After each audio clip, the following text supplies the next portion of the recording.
All right, well, I was gonna do this whole video without talking during it. It was just gonna be background music and maybe some text up on the screen or whatever. But I found that these last two stages of finishing off this ultimate refrigerator magnet thingamajigger, it's just easier if I explain it. So I got this black airbrush primer. I'm using this for the final part rather than just regular paint because it's already really runny and we want our paint to be really runny.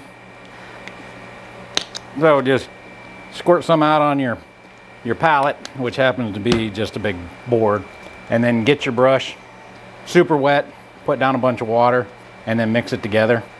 And then we're gonna just paint it all over. All right, now it's all on there. Just take a rag and just kind of feather out the bottom edges.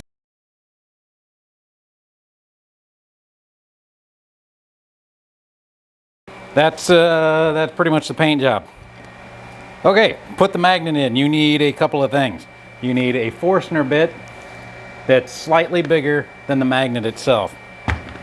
You're gonna need a magnet. I got these round ones, what I think they're 3/4 inch. I don't remember for certain. They're supposed to hold up to 40 pounds. I don't know if they do, but they hold the refrigerator magnet on because I've made numerous of these. You're gonna need a small piece of paper cut into relatively close to a circle shape because I did a really good job with that.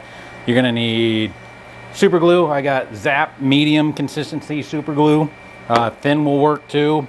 I don't know so much about thick, but then you're also gonna need baking soda. Go. Forstner bit. Go relatively center.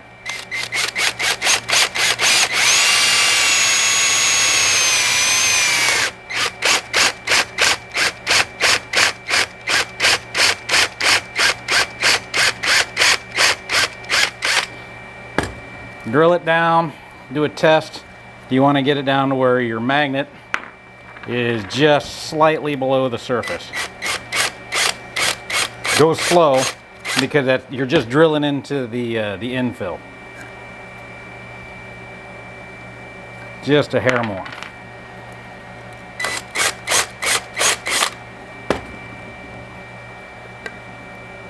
All right, that's pretty good.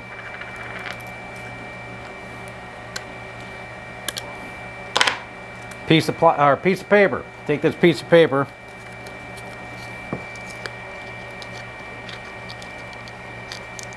and shove her down in there. And what that's going to do is keep anything from falling down into the infill. Stick your magnet in there. Find something to put underneath here to keep it sitting relatively level. Now, baking soda. Baking soda and super glue, when mixed together, essentially forms like a concrete. It will form a way better bond with the baking soda than it will just the super glue, and it will fill in these gaps left by the oversized Forstner bit, which will ensure that your magnet doesn't yank out of the bottom of this thing when you take it off the refrigerator. In theory. Well, so far it hasn't on any of the ones that I've made.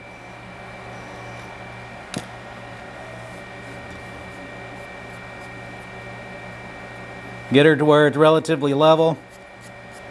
Get rid of a lot of the excess.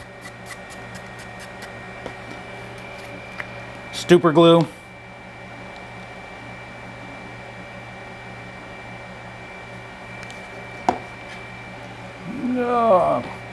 Take something to kind of just move the super glue around and level it out. You got a rag, wipe off the excess around the edges.